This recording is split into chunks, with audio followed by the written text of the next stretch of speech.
Hello everyone. On today's episode, it's Creative Expression via Color. This is Dave Kelly and welcome to The Joy of Editing with Dave Kelly.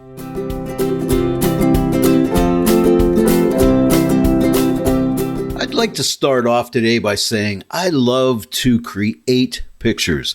Now notice I didn't say I love to take pictures, and there's a big difference there. To me, creating pictures is taking what's in your mind and bringing it into a picture form.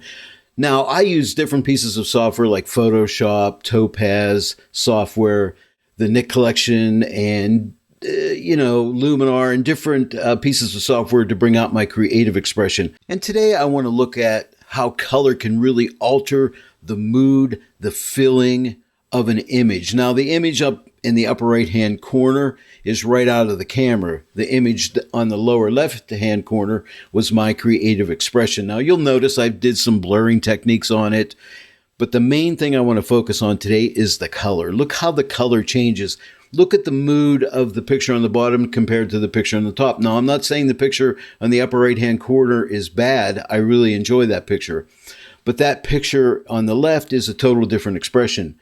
Now, I can take this picture, and this one picture here, I can maybe have hundreds of different forms of expression just out of one picture. Imagine that. So the possibilities are really endless when you have a creative mindset. And please leave comments and questions in the comment section below because, I look and read all of those. Sometimes I don't get to answer them all, but I try my best to answer them. And the thing is, when I read those comments and questions, it gives me ideas for new episodes. So I really want to keep a dialogue opened up with you guys, and I really appreciate all of your feedback. Now, here we are in Photoshop, and as I said, this episode or this tutorial today is going to evolve around color. I'm going to show you how I colored this image. And I use the NIK collection. I use Color Efex Pro 4 to do that. And we're going to do that today. I'm going to show you how I made this.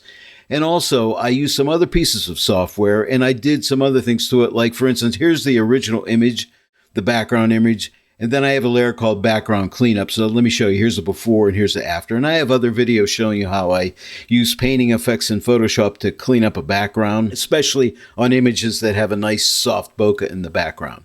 All right. And then I sent this image into Analog Efex Pro 2. That's part of the NIK collection. And I did some blurring effects and some different lighting changes on it. I'll do other episodes showing you how I blur. And you can blur with Topaz products. You can blur in Photoshop. You can blur in the NIK collection. I really love to do blurs with the Analog Efex Pro piece of software like I did here in the NIK collection. I'll do videos on that upcoming here. But I did that. And lastly, I set it into Color Efex Pro 4 and did the coloring. And I'm going to show you how I did the coloring next. By the way, I provide my affiliate links to the software that I really love and enjoy and I use in the description below. And if you click on my affiliate links and use my promo codes that I have listed there, you're going to save money on the software. And it helps me out. And you'll never pay more for the software, but most of the time you're going to save money. And this helps me with my channel, helps me to keep these videos coming your way. And I really appreciate all those who use my links. For now, I'm just going to delete this Color Efex Pro 4 layer. I'm just going to, make sure it's selected, and I'm just going to click on the trash can, and it goes away. Hate to see it go, but I'm going to try to recreate it again. So here we go. All we need to do now is come up here to Filter, and I'm going to go to the NIK collection and go to Color Efex Pro 4, give that a click. I don't even have to make a new layer. It does that all for me, and I really love that about the NIK collection. Whenever you use Color Efex Pro 4, Color Efex always remembers the last filter or filters that you've used. And through the magic of video editing, I got rid of those because I wanted to start from scratch. So you'll notice it says empty filter right here. And we will start from scratch. Along with Topaz Studio 2, and I know if you watch my videos, you hear me calling it my creative toolbox. This is another one of my creative toolboxes, one of my secrets, and that is Color Efex Pro 4.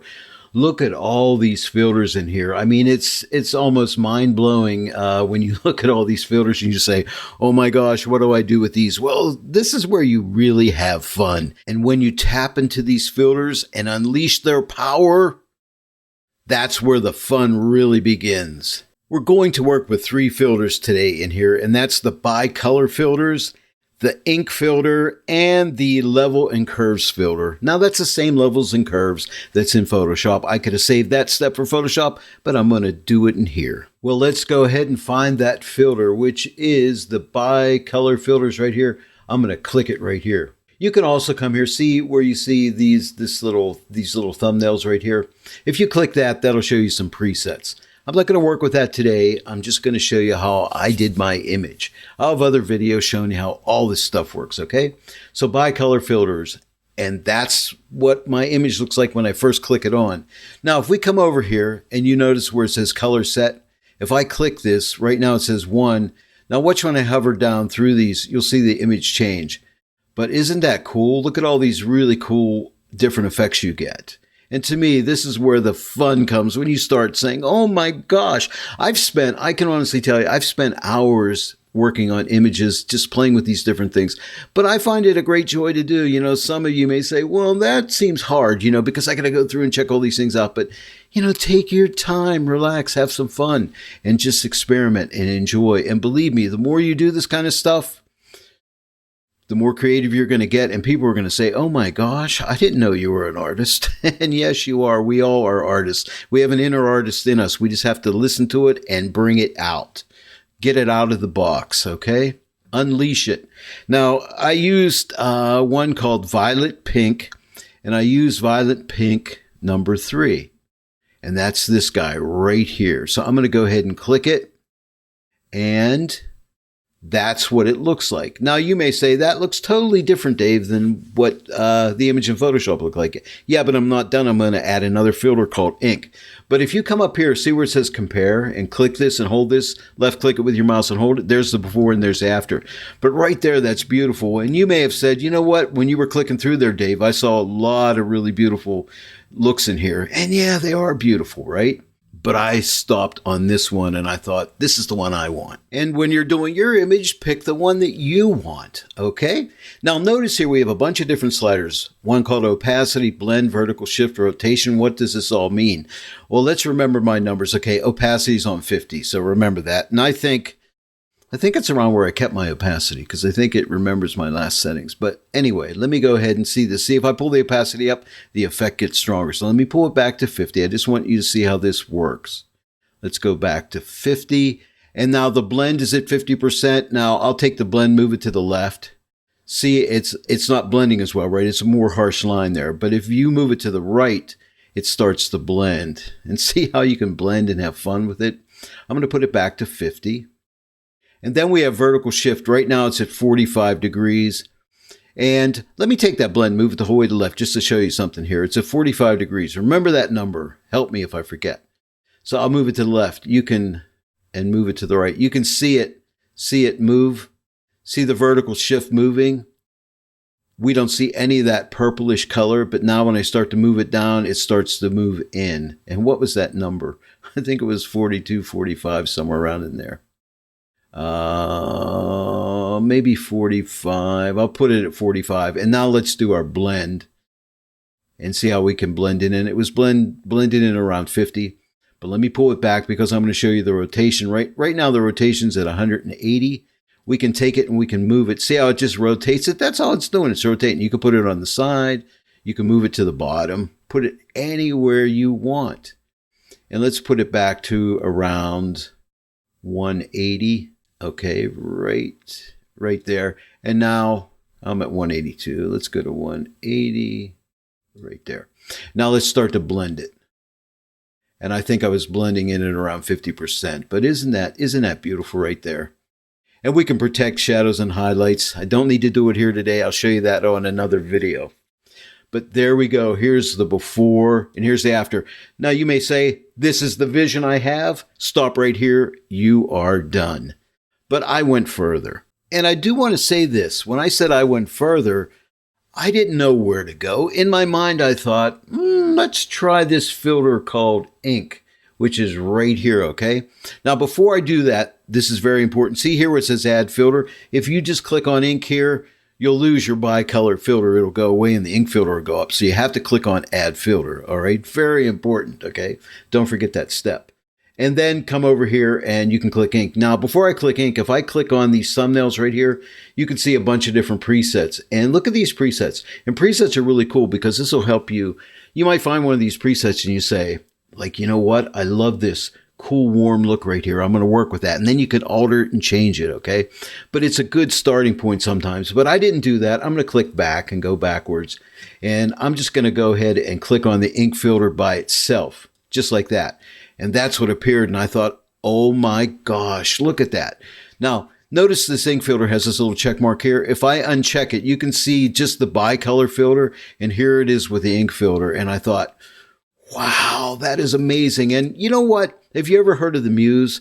The muse is that inspiration inside of you. Think of it like the spirit within you, okay? Don't mean to get weird on you here, but it's that creative force inside of you, what I would call the inner artist. And that inner artist, a lot of times, or not a lot of times, if you tap into it, it'll coach you and tell you, give you ideas like, hey, try this, try that. Listen to that and follow it and try things. And again, this is all part of the joy of editing.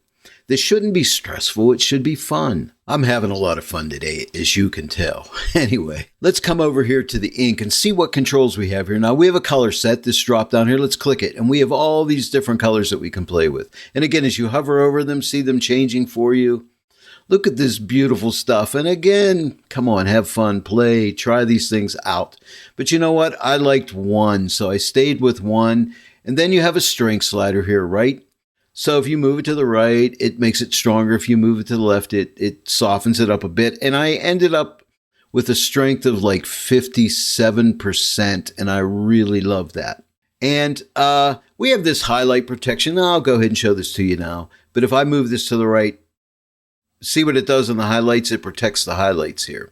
It kind of like your highlights don't take on that really over, like that clipped look like here. They take on that clipped look here. Now, in hindsight, I probably could have just used this highlights to do what I did with curves. I'm going to go ahead and do what I did with curves, but I could have used the highlights to do it too. Right there, I think I'd be done. But I'm going to leave the highlights off. I should have done it that way. But I'm learning too as I go. And that's important, okay? But that's the ink filter, and I'm done. So let's compare. I started with this, and I'm ending with this so far. I'm going to do one more filter, and that's the curves, just to tame these highlights down. But again, as I said, I should have just done it right here. It would have done the job for me. Now I'll take care of these highlights. And you can look down here at the bottom, see my histogram. You can see the highlights are kind of slammed up to the edge here, right? So I want to tame those down. And that's what that highlight protection would have done for me. But hey, I'm doing it the hard way. So I'm going to use curves. So there's a curves and levels here, or levels and curves right here. I'm going to click this and, let me do something. I made a mistake. I'm going to hit Command Z, go backwards. It might be Control Z in a PC because remember I told you, you have to click Add Filter. I'm leaving this mistake in because this will happen to you. I'm going to click Add Filter, and now I'm going to go to Levels and Curves and click it on. Okay, very important. Don't make that mistake. You will. I guarantee you will. Now, all I want to do here is take this curve, this upper point of the curve, the highlights, and I just want to pull down. As I do pull down in there, you notice that my highlights are taming down, and you also see my histograms moving to the left here, okay? So I just want to ease up on the highlights a little bit, not too much like that. And I might just click right here and add another point and just bump up the midtones a slight bit, something like that. Maybe just pull this down a little bit more, right like that. Now here's the before the curves and here's the after. See, it just toned that down just a little wee bit. And here's a little tip too. If you come here to control points and click this, there's an opacity slider hidden away in here. If you went too much, you can take this and pull back on that a little bit. So if you went a little bit too strong, you can ease up on it. And I think right there is good. So let's click on this before and here's after. And that is it. When you're happy with your results, you're totally satisfied. The only thing you have to do is come down to the bottom right-hand corner and click OK. And that'll save out your image and send you right back into Photoshop. And now, welcome back to Photoshop. So we started out with this kind of a fun image, and we ended up with this, a piece of artistic expression, or may I dare say, a piece of art. Now, at this point, I might save this out and say, I love this picture, might hang it on my wall. And now that I have a copy saved, I may continue to work on a new version of this image. I might want to add textures to it. I might want to take it into Topaz Studio 2 and turn it into a painting. I may want to use the AI remix filter on it. Gosh, again, the possibilities are endless, but listen to that inner artist within you, that creative muse. Listen to that and make art, enjoy, and have fun. I hope you enjoyed this tutorial today. I had a lot of fun making it, and this is something I wanted to do for a while. Just really talk about art and artistic expression and that inner muse in you that we all have. Believe me, you have it. It just might not be unleashed yet. And I hope this video inspired you to do more experimentation, to use the different pieces of software, and to really take your time and enjoy yourself and enjoy the journey. That's all part of the joy of editing, enjoying the journey along the way. If you enjoyed this tutorial today, please give it a like, share it with your friends. And this really helps me out as well. It gets this work out to other people. It inspires other people, helps my channel to grow, and I really appreciate that. If you're not yet a subscriber to my channel, please subscribe. Click that bell notification icon. Then every time I upload a new tutorial, you'll be notified about it. Hey, I want to thank each and every one of you for joining me today in the Joy of Editing with Dave Kelly, and I'll see you all right here next time. But until then, as always, happy editing!